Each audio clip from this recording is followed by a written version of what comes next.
Grand Canyon Lodge was 88 years old when it was destroyed by the Dragon Bravo fire on the night of July 12, 2025. The fire, which stayed small for several days, had been started by a lightning strike on the north side of the park on the evening of July 4th. But on July 10th, the fire blew up, and by the next day the Park Service was evacuating guests and concession employees.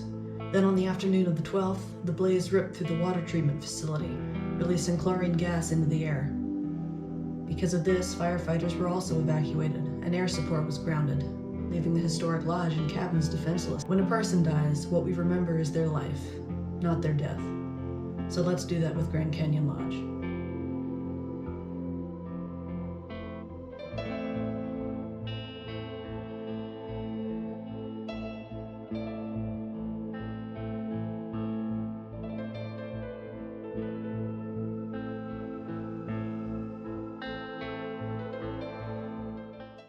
Anyone who knows me knows that I love to talk about all things Grand Canyon, so it only made sense for me to start a podcast. I was already preparing some episodes when I heard the news about Grand Canyon Lodge, so I got busy working on what is now going to be my first episode. I personally never got to see the lodge up close, or any of the North Rim. The closest I got was a particular spot on the lower half of North Kaibab Trail where the lodge was just visible in the distance. But I have enjoyed learning about its history, and hopefully you will too. So let's get to it.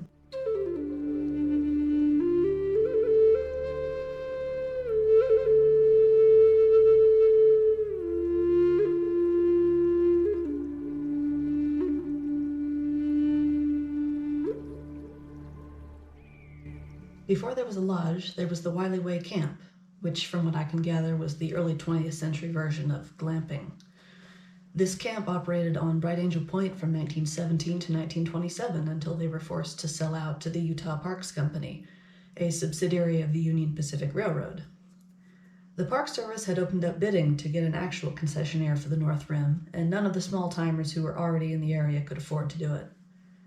So after winning the bid, the Utah Parks Company hired architect Gilbert Stanley Underwood, who had already designed Old Faithful Lodge in Yellowstone, the Bryce Canyon Lodge, the Ahwahnee in Yosemite, and the original Zion Lodge. For this project, Underwood envisioned a lodge with cabins radiating out from either end. He placed the lodge right on the cliff edge and designed the Kaibab limestone exterior to look like it was meant to be there. The log and stone cabins were set farther back along wandering paths. The lodge had an observation tower, a veranda on top of the main room, and two terraces on either side to provide ample viewing space.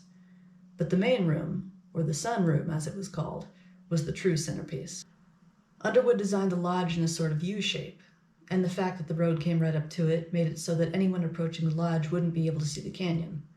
So guests would come in through the lobby, go down a short flight of stairs into the sunroom, and get their first look at the canyon through 3 huge windows. It must have felt like they were looking at 3 giant paintings. I, at least, have always felt, when viewing the canyon from the South Rim, that what I'm seeing is an enormous matte painting, like were sometimes used in old Hollywood movies when they needed a background that they couldn't get in real life. It just seems too amazing to be real. Construction began sometime after May 1927. 125 men were hired to work on the project, and they were paid anywhere from 50 cents to 85 cents an hour, which would be the equivalent of $9.24 to $15.70 today. They harvested trees from the adjacent Kaibab National Forest, and a stone quarry was established within the park about 2 miles north of the lodge site. Along with the cabins and the lodge, a pump house and hydroelectric facility had to be built in Roaring Springs Canyon on the east side of Bright Angel Point. Before this, water for the Wiley Way Camp and other establishments had come from a series of springs in Transept Canyon on the west side of the point, but they would not have provided enough for the new complex. The system would pump water over 3,500 vertical feet up to a 50,000-gallon tank on the rim, and when it was completed, it was the highest single-stage water lift in the whole world. The pump house was built right by the spring, and the powerhouse was built about 3/4 of a mile down the canyon. Water was pumped up to the rim, as I previously mentioned, and it was also sent down a pipe to the powerhouse where its energy was converted to electricity. Power lines followed the pipe back to the spring house, then on up to the rim. Men worked through the winter, dealing with up to 6 feet of snow, and the road had to be kept clear so that trucks could transport supplies and building materials. But their rotary snowplow wasn't heavy enough to move through all that snow under its own power, so they had to source a surplus tank from World War I to push it. Working during wintertime also caused problems with the stone. Any moisture that had gotten into cracks would freeze and weaken the rocks, causing a lot of them to crack. So the men did their best to thaw them around a fire before putting them in place. This was especially annoying to Underwood, who had specified that the huge outdoor fireplace on the eastern terrace was to have one long piece of stone as its lintel. But when the masons were laying it, it broke apart. So they ended up making the lintel out of 3 stones so that they could continue with their work, but promised that they would replace it with one in the spring after things had warmed up. They never did. Grand Canyon Lodge and its 120 cabins opened on June 5, 1928. Staff lined up to greet guests arriving on Union Pacific motor coaches from the railroad station in Cedar City, Utah. But 4 years later, during the early morning hours of September 1st, 1932, a fire broke out. No one seemed to be able to agree on where it started. One account says it started in the kitchen while the chef was preparing breakfast. But in another newspaper, they quote the chief clerk saying that it did not start in the kitchen.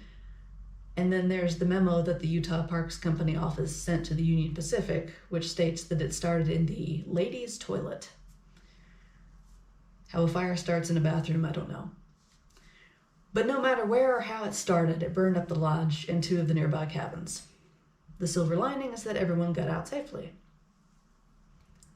The Utah Parks Company immediately said that they were going to rebuild. But remember that this was during the Great Depression, so it wasn't going to happen right away. They did, however, build a temporary lodge in 1933 that was basically just a cafeteria and recreation space. And over the next 2 years, they added an employee dormitory, a service station, more cabins, though they did not bother to rebuild the 2 that had burned. And they even built a drive-up motel near the Park Service campground. And then, on September 8th, 1936, right around the time they were starting to reconstruct the lodge, the temporary dining and rec hall burned down. This place is just cursed when it comes to fire, apparently. But that wasn't the only issue that the Utah Parks Company and the construction company would run into. They had believed that the stone parts of the original lodge could be incorporated into the new one. However, when the masons tried to repoint the stone, so put in new mortar, it would start to crumble because it was just too heat damaged. Some of the stonework was able to be salvaged, though, which, funnily enough, included the 3-piece lintel for that outdoor fireplace. And the foundation was undamaged. But with the loss of most of the existing building material, the construction company, who had won with a $100,000 bid, would now have to acquire more material than they initially thought, costing them, and therefore the Utah Parks Company, more money. I would theorize that this is why they had Underwood and another architect redesign the lodge, ditching the observation tower and leaving off the 2nd floor, which wasn't necessary anymore anyway since they'd built an employee dormitory. The new lodge would also incorporate more stone and use steel beams for structure instead of wood, but they were encased in pine to keep the rustic look. The roof, which was covered in wooden shingles, was also pitched steeper to handle heavy snow loads. No 2nd floor meant that the ceiling could be higher, making this smaller building still feel spacious. And Underwood's grand triple-window sunroom would still be used. By early November, the exterior was finished and the men had started to work on the interior, but progress was delayed for a little while due to cold weather, snow, and men going to vote, according to the project manager. And though they did get back on track, things were about to get difficult. By the beginning of 1937, the roads had become totally impassable thanks to 12-foot-high snowdrifts. Fortunately, the men had all the building materials that they needed already on site. Unfortunately, they only had enough food to last until February. But apparently, the decision was made to just keep working. Then, when they were almost out of supplies, a rotary snowplow was finally dispatched from Flagstaff to go open the road.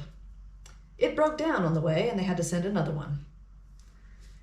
Meanwhile, several men had had enough and decided to hike down North Kaibab Trail to Phantom Ranch and take mules up to the South Rim from there.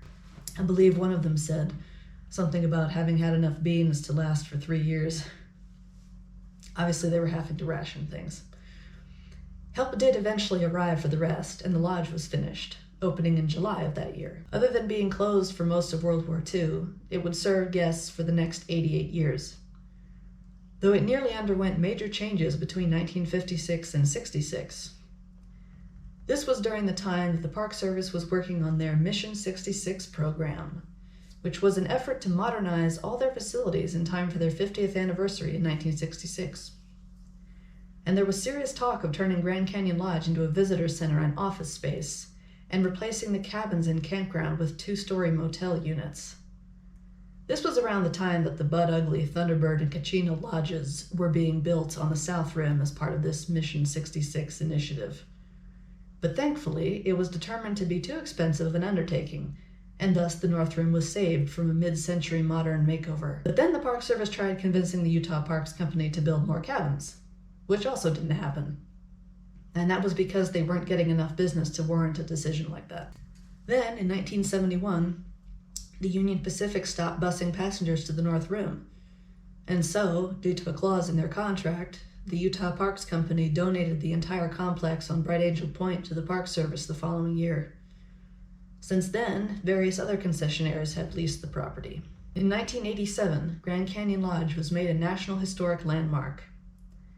And in recent years, it was considered by architectural historians to be the most intact historic rustic lodge complex remaining in all the national parks.